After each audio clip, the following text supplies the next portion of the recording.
Olha, ó.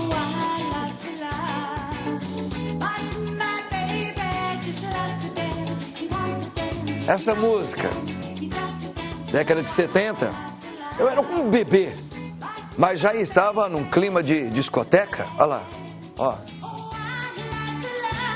Lembrou, hein? O tempo passa, minha gente. A música bonita, hein? Não é bonita? No estilo do Bendita Hora. Alegre, sexta-feira, ao vivo aqui, só com gente inteligente e bonita aqui. Menos eu, tá? São os convidados. Vem junto com o Padre Marcos, vamos entregar esse momento no coração do nosso Deus, que aliás hoje, na grande liturgia da igreja, é o Sagrado Coração de Jesus hoje, não é? Vamos entrar no coraçãozinho dele. Ele que é Pai, Filho e Espírito Santo. Amém. Vinde, Espírito Santo, enchei os corações dos vossos fiéis e acendei neles o fogo do vosso amor. Enviai o vosso Santo Espírito e tudo será criado e renovareis a face da terra. Oremos. Ó Deus, que instruístes os corações dos vossos fiéis com a luz do Espírito Santo, fazei que apreciemos retamente todas as coisas, segundo o mesmo Espírito, e gozemos sempre da sua consolação, por Cristo Senhor nosso, assim seja.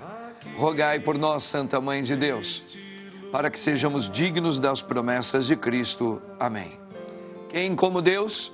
Ninguém como Deus, irmãos. Ele é o Senhor. Olha, vamos aqui, o Padre vai agora acolher com muito carinho aí esses nossos convidados. Quero começar pro meu lado direito e o seu esquerdo aí. Olha, ela é escritora e tradutora, viu? Altos papos aqui com o Padre Marcos, escritora. Ela me ensinou, ela é ghostwriter. Ghostwriter. Writer, né? Ghostwriter. E ela faz tradução, ajuda você a escrever livros. É uma mulher muito inteligente e capaz, hein? Estou falando com a Clene Salles. Clene, seja bem-vinda, querida. Obrigada. Deus abençoe a todos nós. Obrigada. Clene, uns olhos bonitos essa moça tem aqui, hein? É isso aí, gente. E ele aqui, ó, ele está vindo pela primeira vez no meu programa. Ele é um baita de um missionário e cantor também. O nosso querido, ele é missionário, cantor brasileiro, conhecido por sua atuação na área religiosa, tanto como missionário quanto através da sua música. Tenho a alegria de trazê-lo aqui no meu programa, o Douglas Medeiros. Douglas, seja bem-vindo, querido. Obrigado. Deus abençoe você. Obrigado mesmo. Muito querido, viu? Que bom que você está aqui. Tem uns papos bons aí. Ela é super jovem, médica, ela é especialista em harmonização facial. Minha gente, trabalha aí na beleza natural do rosto, que ela se preocupa, na beleza natural do rosto, né? Isso aí me chamou a atenção. É a doutora Beatriz Mônaco. Doutora Beatriz, seja bem-vinda. Muito obrigada. Querida, viu? Que legal. Bacana, viu? Vamos falar depois dessa harmonização natural do rosto, que acho que é muito importante. Olha, gente, ela é biomédica, né? Graduada em biomedicina, faz mestrado em ciências médicas, doutorado em fisioterapia e fisiopatologia médica. E olha, é super capaz. A nossa querida doutora Elisângela Ribeiro. Elisângela, seja bem-vinda, querida. Obrigada. Que bom que você está aqui, viu? Obrigada. Obrigado por vocês terem aceito. Muito bem, minha gente, olha, temos um pensamento, né? Vamos ver aqui primeiro o pensamento, depois nós temos uma enquete aí também, né? Tá? Vamos ver o pensamento aqui primeiro, ó. Dá uma olhadinha aqui, ó. Se a vida fosse fácil, eu estaria entediado. Aí, gente, o que vocês acham dessa frase, né? A vida, realmente, ela não é fácil. Para viver aqui, a gente tem que, primeiro, nos descobrir. A gente é um aprendizado, né? Mas, assim, eu não sei, não. Se vocês concordam? Se a vida fosse mais fácil, nós ficaríamos entediados? Eu acho que não. Eu acho que eu não ficaria, não. Acho que ela fosse mais fácil, ia ficar cada vez mais eletrizado. Eu sou escritora, eu sou contra esse pensamento. Lógico. Acho que o escritor, ele tem que ter a ousadia de pensar diferente. Eu acho que se a vida fosse mais tranquila, as pessoas estariam produzindo com mais prazer, com mais tempo, inclusive, de se dedicar às coisas que preenchem a alma. Porque neste exato momento do mundo, o que eu entendo é que a única coisa que vai restar é a gente se conectar com o coração e com Deus. Que mais? Perfeito. Enfim. Às vezes o mundo, o sistema onde nós vivemos, insiste em deixar complicadas as coisas para nós, né? Insiste. Mas Deus nos deu a capacidade, pelo menos o homem tem a capacidade também, tá? Eu falo como padre, pela inteligência, a capacidade que Deus deu, de fazer a vida ser mais fácil. Porém, o que vocês pensam? Como é que você pensa assim, doutora? Olha, não digo se a vida fosse mais fácil, mas estaria entediado se as pessoas estivessem mais no comodismo, mas isso não está relacionado a estar fácil, né? Então não concordo 100%, não. Mas eu acho que a correria da vida, né, faz com que a gente nunca esteja ali entediado. Eu, por exemplo, né, eu falo assim, eu rezava pela loucura de vida que eu tenho hoje, todo corrido. Então, entediado é muito difícil falar disso. Desafios que nos levantam, Exato. Desafios que nos despertam, né? Sim. Isso é legal, bacana. Você também pensa assim, o meu querido Douglas? Olha, padre, eu acho que mesmo a vida sendo corrida desse jeito, às vezes nós estamos entediados também, né? Então, às vezes nós nos encontramos entediados mesmo com a vida corrida, né?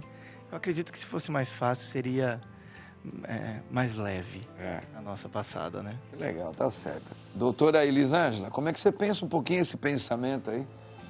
Se a vida fosse mais fácil, eu estaria menos entediada. Você concorda, não concorda? Você colocaria um pontozinho também, aí? Porque assim, eu rezo todos os dias também para ter essa agitação do dia a dia, dessa vida, dessa loucura. Para não desanimar. Para não desanimar e para me tornar cada dia uma pessoa melhor. Então, me faz pensar, me faz agir de forma melhor. Então, se ficasse fácil no comodismo, talvez para mim não seria bom, para mim. Tá vendo, gente? Quantos pensamentos legais. Por isso, nós temos uma enquete nessa sexta-feira aqui, que depois, no finalzinho do programa, nós queremos saber a sua opinião. E ela é o seguinte, ó, hoje é o Dia Internacional do Diabético. Vocês sabem disso, médicas, etc. É o Dia Internacional do Diabético, né? Você tem diabetes? Então, o que é só você citar, sim ou não, tá? Sim ou não? Eu tenho, eu não tenho. Agora, tem gente que não sabe, né? Que não faz exame nunca. Tem um monte de rapaz, principalmente o homem aí, nem sabe que tem, né? Então, lá, o que você vai fazer? Você vai votar no nosso Instagram oficial, @programa Bendita Hora. E no finalzinho do programa, nós vamos ver aí, ó, dos que estão nos assistindo agora no Bendita Hora, quem tem e quem não tem. Espero que sejam os que não têm a maioria, né? Espero, em nome de Jesus. Muito bem, vamos à primeira informação aqui, vamos lá participar. Estou contente com vocês aqui, viu? Também. Bacana, meu. Vamos lá, ó. A importância da missão na vida eclesial e no mundo. Se a gente fosse falar só de Deus Trino, ele já é uma verdadeira missão que o próprio Deus faz, né? Ao enviar o seu filho a falar, eu mesmo vou estar com o meu povo. Então, ele está em missão. O próprio Nosso Senhor veio em missão.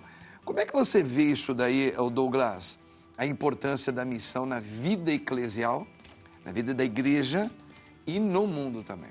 Todos nós que somos batizados, padre, nós temos um chamado a levar o nome de Jesus onde a gente está, né? E a gente viver isso perante ao nosso redor e também ao mundo, né? Então, eu acredito assim que a importância de levar Jesus nos deixou. Jesus nos enviou também, né? Quando ele ide, evangelizai a todos, né? Então, nós somos enviados também através do nosso batismo, quando nós recebemos o Espírito Santo, a ser esse propagador de Jesus aqui na Terra e por onde a gente passar, né? Então, é uma importância muito grande, que nós carregamos isso conosco, de onde a gente passar, deixar um legado, né? Deixar sempre falando que Jesus veio para transformar, para amar, para salvar, né? E cada um num serviço vocacional, uns como casados, outros como solteiros e solteiras, outros como consagrados ou religiosos. É, né? Isso. Estão servindo como missionários no mundo, isso, como cristãos. E tudo nos leva ao mesmo lugar, que é Jesus, né? Independente da missão de ser padre, de ser casado, de ser solteiro, perfeito. Da vida religiosa, né? É um ponto muito legal, né? Assim, a gente às vezes fica pensando assim, poxa, a gente vê os bispos, os padres, o Papa, né? Dá a impressão que parece que é uma hierarquia que às vezes não dá impressão. Quando a gente fala de fé, né, Douglas, dá uma impressão, mas é uma impressão que ela tem que ser retirada agora. Que parece que o leigo, a pessoa, né, que tem uma vida mais secular no mundo aí, que nem vocês que trabalham, etc., são filhos de Deus, é como se vocês tivessem um patamar diminuído. Não é nada disso. A missão é para todos. Aqueles que creem em Deus, que são batizados, né? Todos eles têm um serviço a dar a Deus, né? É um serviço mesmo. Então, claro que às vezes um está mais empenhado para fazer um trabalho missionário mais 100%, outros um pouquinho junto com a família, outros trabalhando. E mas mesmo não tenho sendo mais missionário, né? Ainda eu trabalho, né? Trabalho. Dentro da minha cidade. Então, dentro do meu trabalho também eu tenho que evangelizar. Sempre. Eu tenho que tentar levar a palavra de Deus, mesmo que a pessoa ainda tenha aquele... Mesmo que a pessoa não seja fácil. Nós falando do fácil. Pessoas difíceis que a gente vai, às vezes, no local de trabalho. Sim. E ali você precisa procurar ser uma pessoa de encontro com Cristo para ser um bom missionário lá dentro. Com certeza. Eu levo sempre comigo a frase de São Francisco de Assis, tanto que meu filho chama Francisco também, né? Que vamos pregar o Evangelho. E se for preciso, nós vamos ocupar a palavra. Né? Boa. Então, nós temos que pregar com a nossa vida. Sim, sem dúvida nenhuma. Né? Com a nossa existência. Gostei. Então tá aí, gente. Missionários todos nós somos, né? Basta você ser crente em Deus, batizado. Todos nós estamos em missão. E a meta é chegar lá todos, hein? Todos, se Deus quiser. Vamos aqui mais uma informação? Dá uma olhadinha aqui. Gostei, hein? Ó, Botox preventivo. O que é e quando fazer? E quando fazer? Doutora, Elisângela, o Botox é algo, pelo menos para a população, não é tão antigo assim, é algo recente, não é? Ele é bom ele é realmente bom. Por que ele é o Botox? Por que ele é preventivo? E a partir de que momento é indicado, olha, seria interessante você fazer, com o livre-arbítrio da pessoa, Sim, claro. O interessante de iniciar o Botox preventivo, porque depende da idade, de 25 a 30 anos, relativo, né?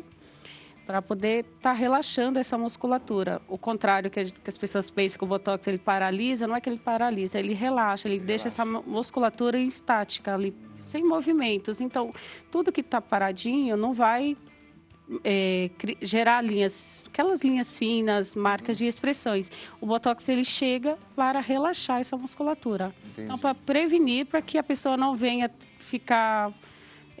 como que eu posso te dizer? É como se você está fazendo com muita frequência. Então, você previne o envelhecimento da sua pele. Tem o nosso corpo, porque a gente precisa de fazer exercício físico. Isso, constância. Para você ter a musculatura, você ter firmeza. A nossa pele, precisam também ter, principalmente o rosto, precisa ter o Botox de vez em quando para que... Mas a partir de que momento isso vai? Porque a gente vê, pelo menos eu já fui jovem, tem um momento que dá a impressão que você não precisa do Botox, né? Olha, a partir... Dá impressão, né? Dá impressão, mas a partir dos 25 anos...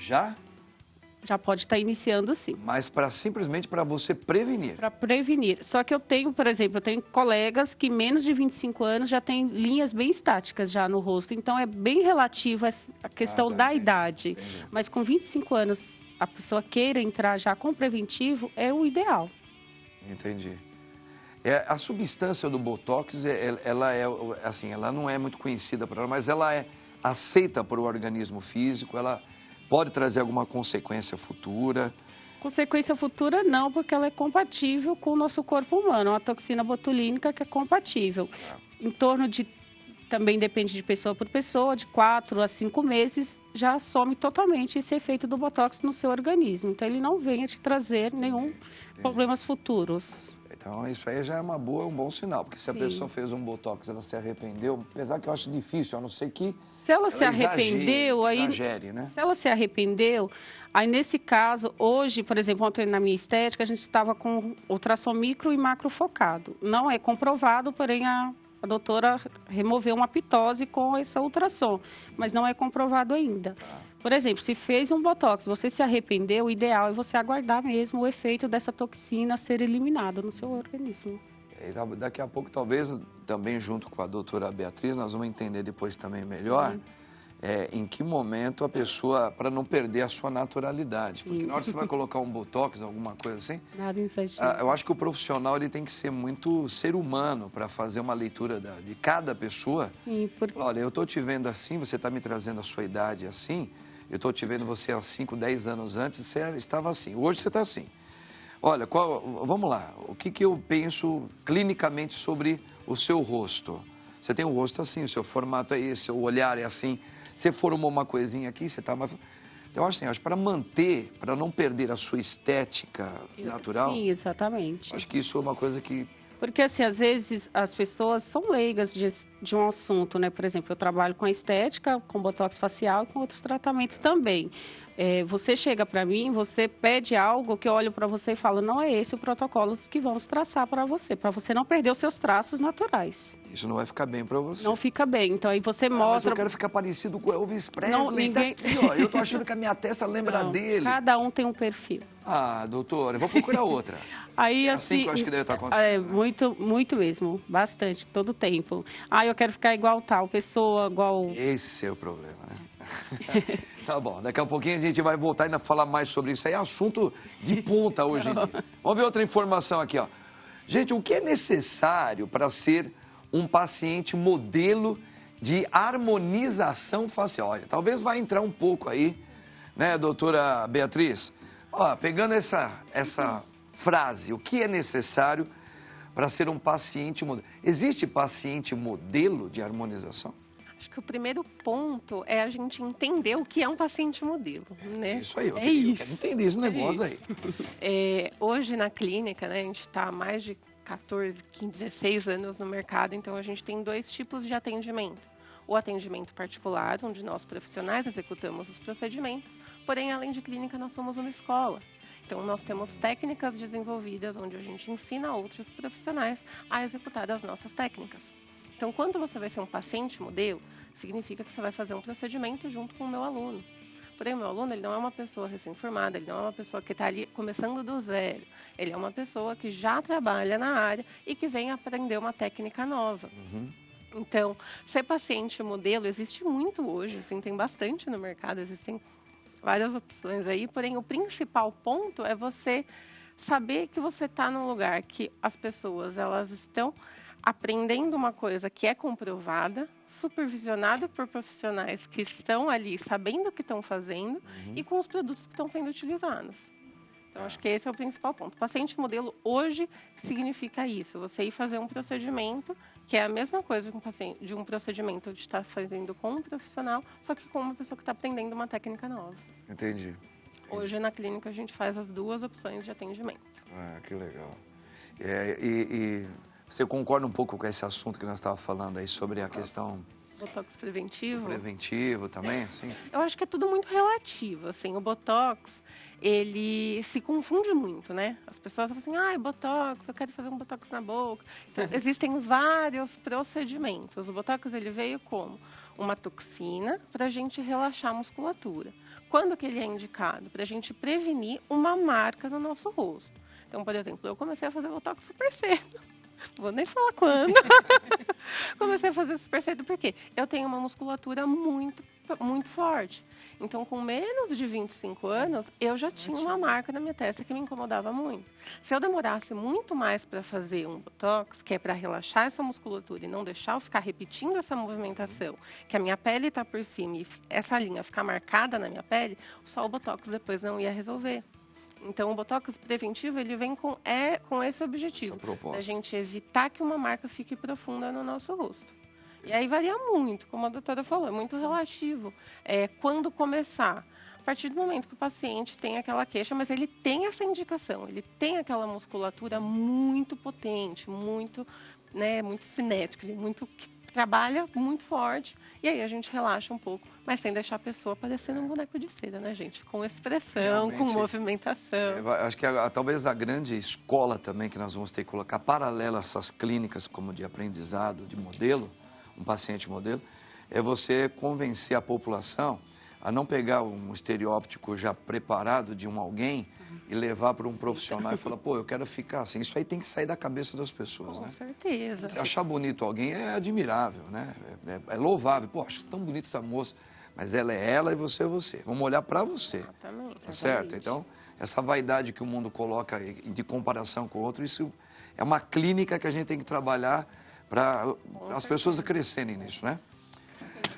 Olha lá, tá vendo? É paciente. Vamos aqui mais uma informação, gente. Dá uma olhada aqui, ó. Olha aqui. O que você precisa saber antes de escrever um livro? Ei, se eu apenas desejo escrever um livro, tenho um desejo, isso já não é o suficiente, Clene?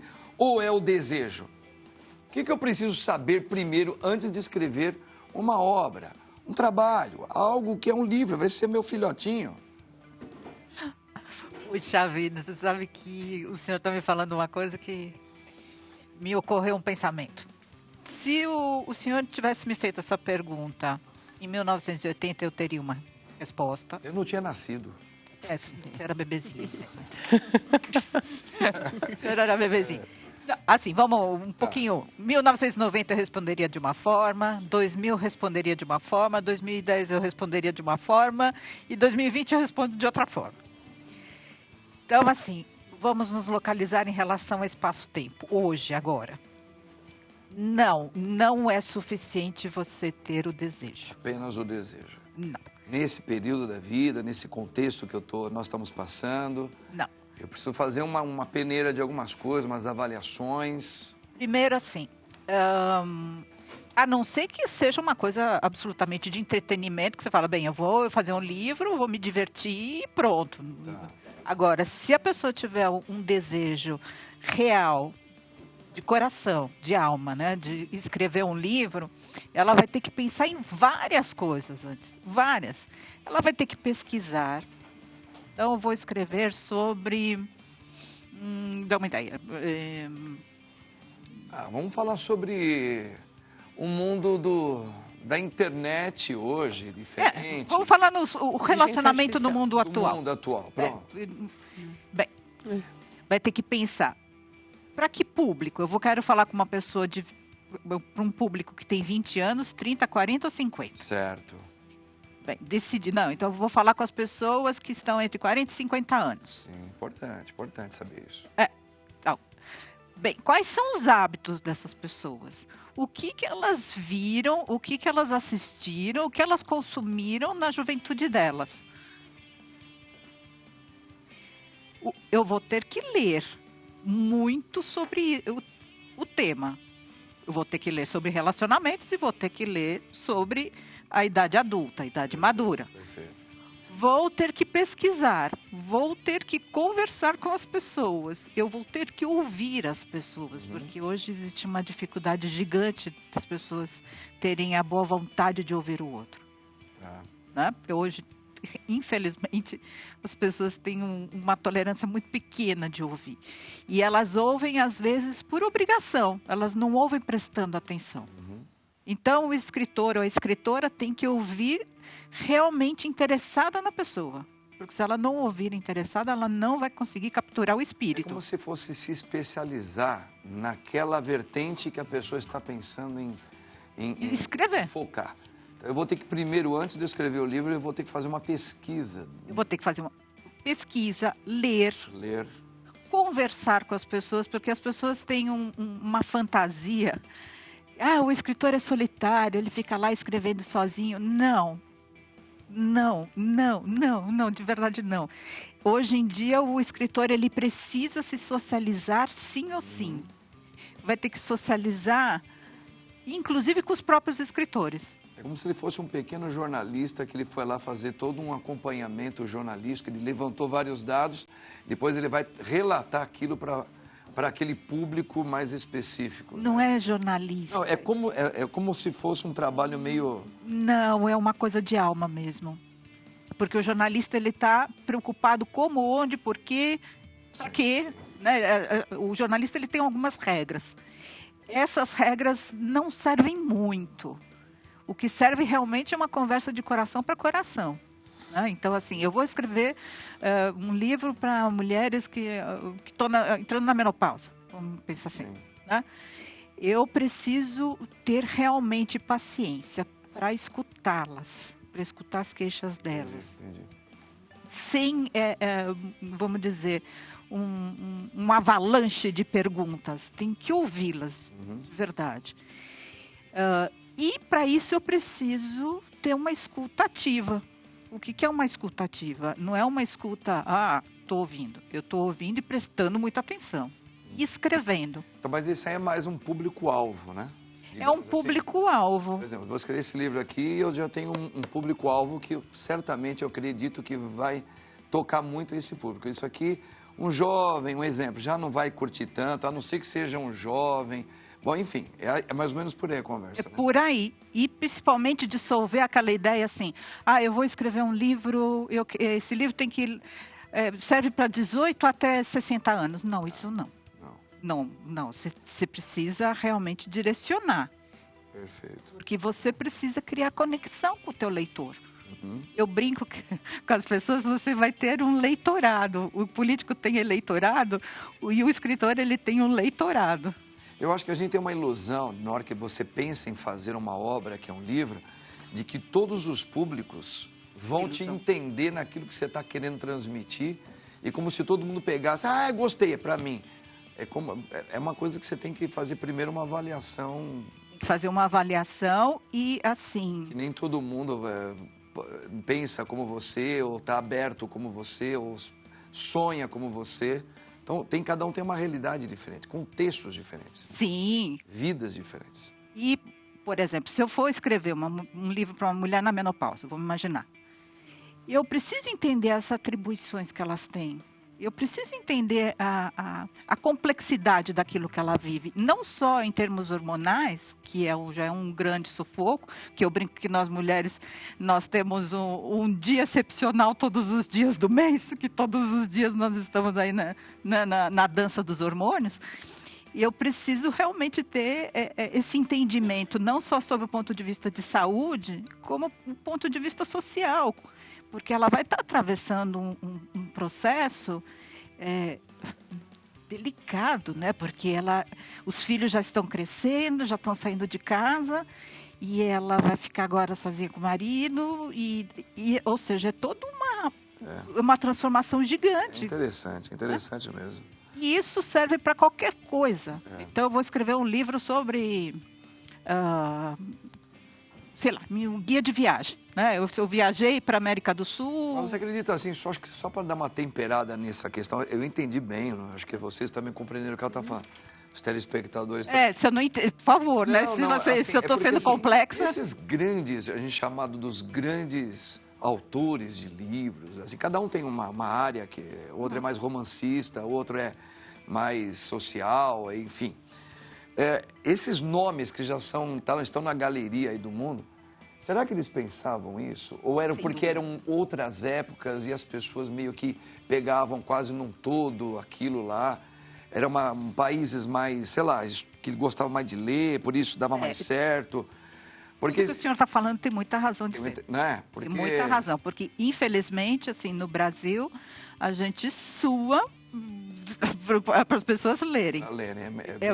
Não é a nossa, nunca foi muito a cultura brasileira de ler. Exato. Por exemplo, diferente da Argentina, que a Argentina, no mínimo, as pessoas leem, sei lá, a última estatística, 6 livros por ano. Cada pessoa. Isso eu estou chutando... Caiu muito aqui no Brasil, né? Sim. Até nós tivemos uma pesquisa recente, caiu muito. Caiu muito. Então, eu penso assim que escrever um livro, ele deixou de ter aquela coisa romântica, né? Para a gente ter uma visão mais concreta, mais real e mais objetiva. E hoje em dia, diferente dos autores antigos, hoje em dia o autor... o leitor quer saber quem é o autor. Sim. Antigamente não, porque inclusive assim, sei lá, às vezes um autor famoso andava na rua e ninguém nem sabia. Hoje em dia não, as pessoas querem saber a rotina, inclusive os escritores que estão com problemas aí jurídicos ou com processos e tal, eles são banidos na rede, porque se ele fez isso de errado ou aquilo de errado, os leitores já não querem mais saber. Ou seja, a vida particular, né, a vida pessoal do autor, hoje em dia está muito conectado. Diferente de muitos anos atrás, que as pessoas não... Minha gente, tá vendo? Então, se um dia você tá pensando em escrever um livro, então você tem que estudar antes, hein? Minha gente, não é brincadeira não, hein? É isso aí. Ó, gostei. Luz pulsada. O que é? Quando é indicada e como é feita? A luz pulsada é um tratamento para eliminação dos pelos com resultado gradativo. Ela é uma luz que o pelo atrai essa luz e cada fiozinho é obstruído pela raiz. O seu corpo elimina esse pelo. É um tratamento que age de dentro para fora. Vai eliminando gradativamente. Mas, que pelo é esse, por exemplo? Assim, a única regiões que não são tratadas é em regiões de mucosa, dentro do nariz e dentro da orelha, dos ouvidos. Dos ouvidos. Isso. Porque a gente tem os pelinhos. Né? Isso. Que é um pelinho que é o nosso corpo, é nossa proteção. Então, onde não é emitido a luz. Mas o restante pode ser feito em qualquer região do corpo. Então, o que ela faz, Carol? Aí você vai lá, luz pulsada faz o quê? Qual é o efeito que ela faz? Ela vai tratar esse pelo pela raiz, vai matar esse pelo, ela vai obstruir, ela vai agir na melanina, na pigmentação do pelo, fazendo com que ele vai enfraquecendo e seu corpo vai eliminando gradativamente. Sessões a sessões. Seria uma alternativa à depilação a laser. Isso. Ah, entendi. É um tipo de uma depilação. É um tratamento para a eliminação dos pelos. Tá. Porque assim, quando fala depilação, chega uma depilação com cera, você faz a depilação, sai lisinho. Certo. Lisinha. Certo. Quando você inicia um tratamento com luz pulsada ou com laser, você inicia um tratamento. Então, o cliente vai ciente... Definitivo. Ou diminui muito a... É um tratamento, porque enquanto nós estamos vivos, nosso corpo entende que nós precisamos de pelo, não na quantidade que a gente tem hoje. Então, o que você possa ter, depois que finaliza todo o tratamento, é um fiozinho ou outro bem fininho, que nem vem a incomodar tanto assim. Entendi. Isso aí, muitos homens procuram hoje? Muitos homens, É? Todos os dias. Antigamente não, porque... tinha aquela vergonha de procurar estética, não só para depilação, por qualquer outro tratamento.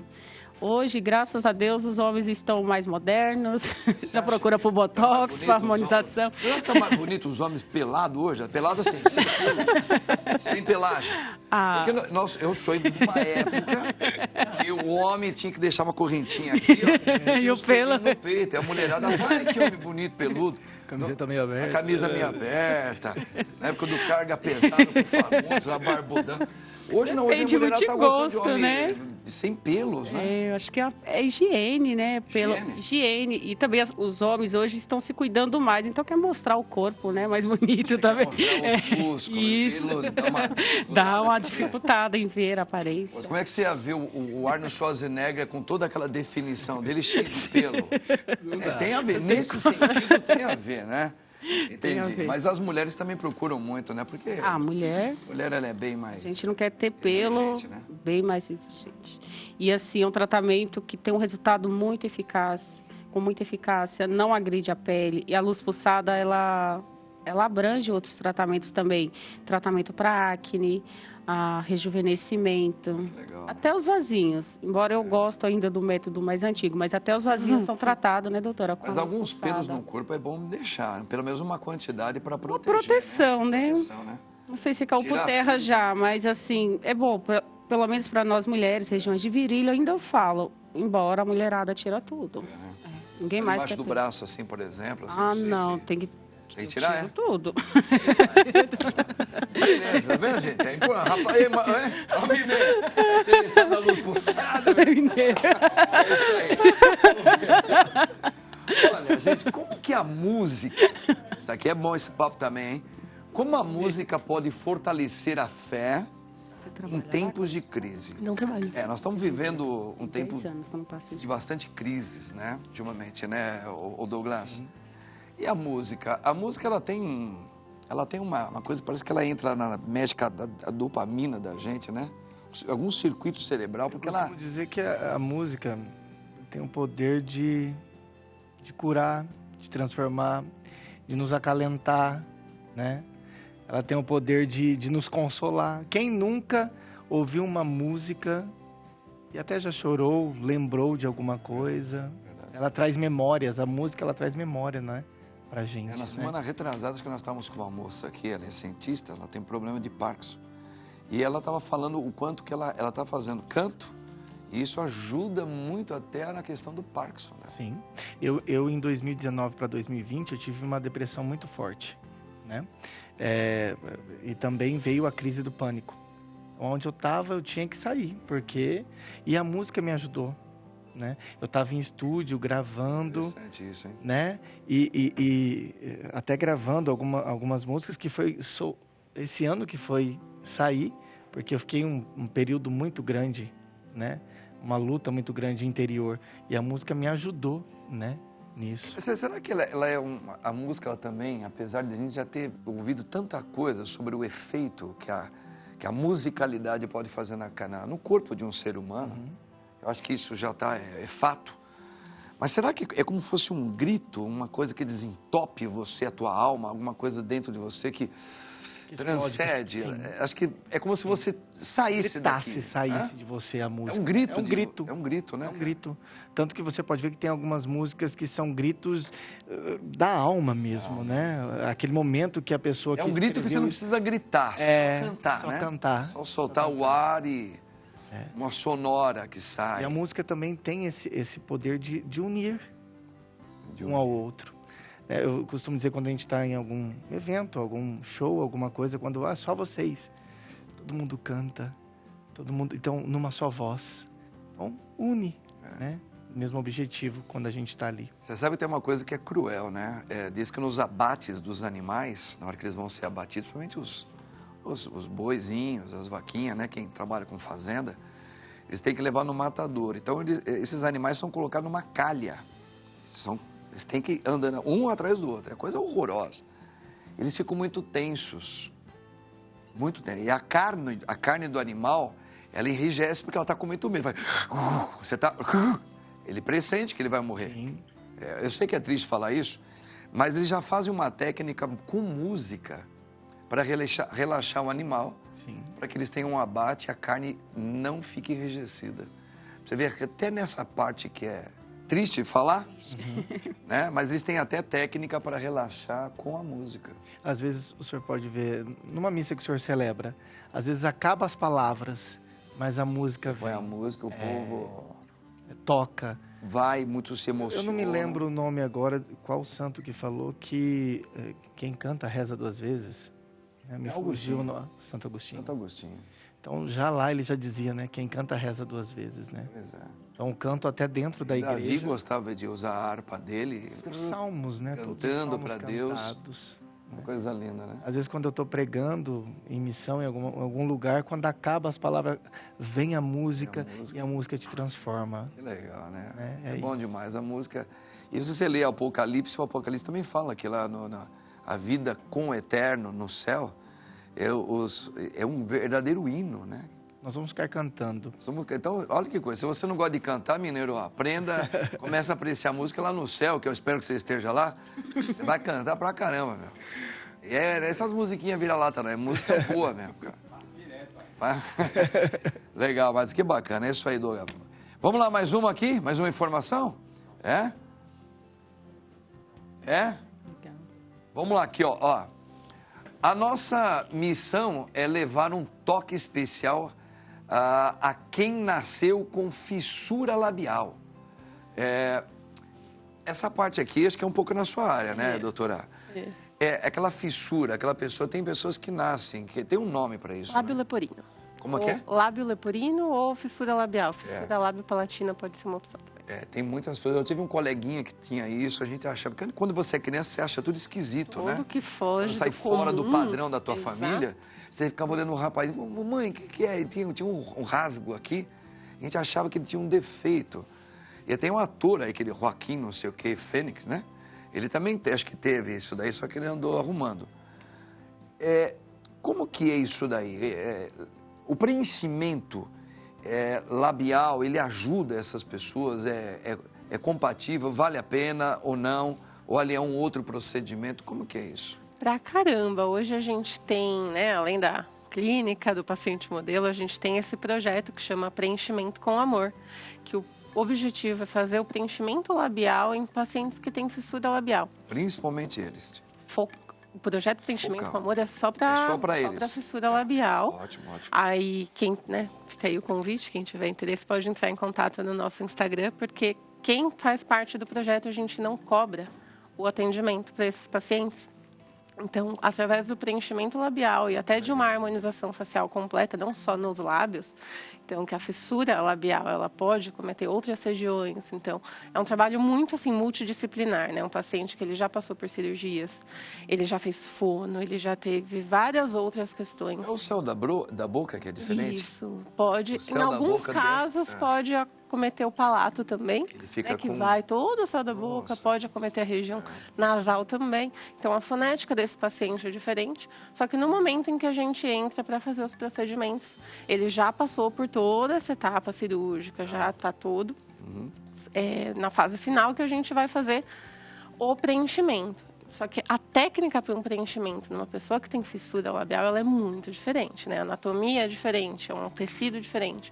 Então, hoje nós temos técnicas esteticamente fica legal.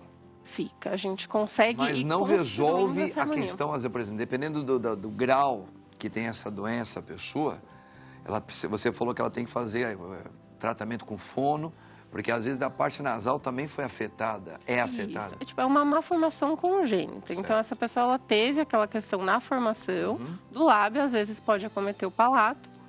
Então, a anatomia ali é diferente. Então, através do preenchimento, a gente consegue ir construindo essa simetria. Poxa, que legal. E até a voz da pessoa pode ter uma... Pra caramba, né? O lábio é nossa comunicação com o mundo. Então, uma vez que a gente consegue, né, a harmonização facial, ela vai além da estética também. A gente tem muito procedimento que ele tem um objetivo funcional. E no projeto é uma coisa, assim, linda de ver. E acho que quando se fala só apenas de estética, isso aí é maravilhoso, esse trabalho que vocês fazem. Você fala que gratuitamente vocês fazem esse trabalho? No trabalho, projeto Preenchimento com Amor, a gente não cobra o procedimento. Que bom. A gente tem toda faz uma fichinha, faz um cadastro. Porque quando a coisa entra já no âmbito da vaidade, porque realmente os lábios da gente, quem não morre, não fica velhinho, morre novo. Mas quando tá novo, o lábiozinho ainda tá bonitinho. Depois ele murcha, fica esquisito, cai. Aí a pessoa quer fazer um preenchimento nos lábios. É difícil você encontrar alguém que ficou bonito e fez. Bonito em que sentido? Eu vou arrumar. Que você não perceba que a pessoa ficou com boquinha dura. Eu tenho boquinha dura. Eu também. Olha, eu tenho boquinha dura. Porque eu não te conheci antes. Pode ser. Porque eu não te conhecia. Então, você conheceu a pessoa antes, você pode perceber uma diferença. Você via ela falando de um jeito, como é que fala? A dinâmica da boca dela modificou. Agora, você não, sua boca é muito bonita. Muito obrigada. Mas eu nunca te vi. É verdade? Pode ser que antes de você ter feito, eu ia falar, ficou muito bonito. Mas eu estranho quando você fala. Tá entendendo? Então, é uma coisa assim que acho que ou nós temos que aprender a lidar com esse novo, né? Eu acho que a harmonização, ela ficou com uma imagem de que é aquela coisa que é todo mundo com o rosto igual, sabe? Todo mundo quadrado, todo mundo no muito. E a harmonização, na verdade, ela veio para a gente realçar detalhes. Se a gente faz uma eleição do produto certo, né? Um produto que ele é compatível para lábio, que ele é próprio para lábio, ele vai ter uma adaptação perfeita, então ele vai ser maleável, ele vai ficar bem natural. Né? A gente tem muito paciente que, assim, ele vai falar se ele tem harmonização, se ele quiser. As pessoas vão estar, nossa, você está bem, o que você fez? Não sei. Esse é o meu objetivo. Que bacana. Entendeu? E que bom encontrar, assim, por exemplo, clínicas e médicas como vocês, que sabem ter esse cuidado estético para a gente falar, puxa, eu nem percebi que a pessoa tinha feito isso. Porque a gente vê cada coisa que dá medo. Dá medo, é assustador. Né? Não é verdade? Vamos ver mais informação? Bora, olha aqui, ó. Gênero da autoficção vira tendência na literatura contemporânea. Minha querida Clene, o que é o gênero da autoficção? O que é isso? Vamos entender primeiro esse gênero da autoficção, que vira uma tendência na literatura. Vamos lá. Tem o gênero, a gente sabe, gênero assim, outro. Agora, autoficção, eu queria entender melhor. Biografia. Bio é vida, grafia é escrever. Então, biografia é escrever sobre a vida de alguém. Sim. Então, decido fazer a sua biografia. Vou lá e vou te entrevistar, Certo. porque eu tenho curiosidade de saber como que o padre chegou, onde chegou. Bem, daí tem a autobiografia. A autobiografia, eu vou escrever sobre a minha vida. Eu tenho uma opção de falar exatamente tudo como aconteceu, ou eu tenho a opção da autoficção, ou seja, eu criar alguma coisa em relação à minha história pessoal. Inclusive, existe uma predisposição grande aí das pessoas fazerem, inclusive, autobiografia religiosa. Que eu acho interessante. Eu acho interessante. Ou seja, eu vou escrever sobre a minha vida, só que eu vou colocar elementos que eu não vivi. Mas, de qualquer jeito, o escritor, a escritora e o mentor, a mentora literária vai ter que estar ali junto para ajudar a falar, olha, você está passando dos limites, né? Ou você precisa caprichar aqui, precisa melhorar. Mas isso seria mais para chamar a atenção do público? Ou porque você está querendo, que objetivo seria esse? Autoficção bem, como todo elemento artístico, é uma liberdade de expressão. Se eu quiser, se ele, enfim, quiser escrever um livro sobre a sua vida e quiser criar alguma coisa, eu só penso que a verossimilhança ajuda bastante. Então, assim, não adianta, por exemplo, eu chegar e falar assim, olha, na época que eu decidi passar um ano no Egito, porque eu nunca vivi lá. Mas eu posso fazer uma pesquisa grande, entrevistar pessoas que já viveram lá, eu posso me esforçar e fazer isso. Por exemplo, eu vivi 10 anos fora do Brasil, né? Mesmo assim, se eu fosse escrever uma autobiografia, eu teria que dar uma repassada em tudo que eu vivi lá, porque eu morei no Peru, né? Inclusive é um país muito católico. Então, eu teria que ter eu teria que, de alguma forma, vou dar uma refrescada na minha memória. E a autoficção, você precisa realmente estudar bastante. Então, a época que eu fui casada com não sei o quê, você tem todo esse direito. Né? As pessoas são livres, artisticamente as pessoas são livres. Eu acho que você não pode ofender, você não pode atacar a moral, você não pode falar coisas claro. Que você não conhece, porque tem gente que coloca pessoas em situação especial dentro da autobiografia ali que não tem nem noção como que a pessoa é, né? Isso eu já não acho legal, né? Mas é uma tendência e, inclusive, tem vários filmes, tem filmes que já foram baseados numa autoficção. Né? Entendi. E você acha, daquilo, a primeira parte que você nos explicou, antes de escrever um livro, fazer aquelas pesquisas, e com base nessas tendências, você acha isso aí um pouco... claro, é uma tendência, a gente tá vendo acontecer... Mas, na sua opinião, como escritora, você acha que isso é legal? Acho. Acho? Eu acho que, de repente, uma pessoa pode escrever uma autoficção e ela levar um conforto, pode trazer um alívio para várias pessoas. Eu acho importante. Inclusive, assim, se ela viveu alguma situação delicada, ou, enfim, complicada na vida dela... Se ela romancear isso, se ela colocar outros elementos, colocar que foi em outra cidade, colocar que foi em outra situação, enfim, dar uma mesclada nisso, eu acho que ela pode ajudar muitas pessoas. Entendi. Eu estou falando isso aí porque aquele filme de 1956, Os 10 Mandamentos, de Cecil DeMille, alguma coisa assim, tinha o Charlton Heston. Ah. Esse filme ele não foi reconhecido pelo Vaticano, apesar de terem usado vários fatores bíblicos reais, mas ele Ele romantizou, né? demais. Ele criou circunstâncias que um público gostou, né? Por exemplo, o momento que Moisés no filme ainda estava namorando lá com a moça e tal. Então muitas coisas ali foram inventadas, foi criado um pouco, acho que esse gênero que você falou. Tem um público que gosta, mas o Vaticano falou, olha, é bonito e tal, mas esse daqui nos falta muita veracidade para podermos falar, assista como uma forma de leitura bíblica, vai.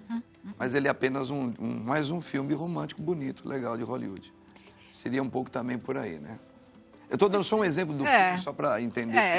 Eu fazendo um contraponto, uma leitura mais pacífica sobre esse tipo de assunto, eu acho que é melhor alguém ver o filme e se interessar e buscar um livro para saber o que foi verdade ou não, do que não ver.